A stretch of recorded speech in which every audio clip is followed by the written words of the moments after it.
Hello, everyone. Today's question is 2 divided by 2 by 5 times 5. Let's solve it. 2 divided by 2, that's 1. Divided by 5 times 5, that's 25. Now, 1 over 25 is the answer, and this is the wrong answer. Let's rewrite the question. 2 divided by 2 by 5 times 5, according to the BODMAS rule. First, we'll do division and multiplication, so we'll check from left to right. Division comes first, so we'll do the division first, and multiplication comes second. Here, when we check from left to right, division comes first and multiplication comes second.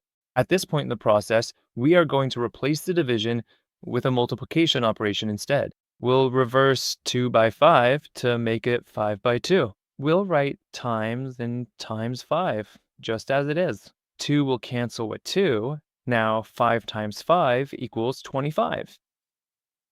This is the right answer.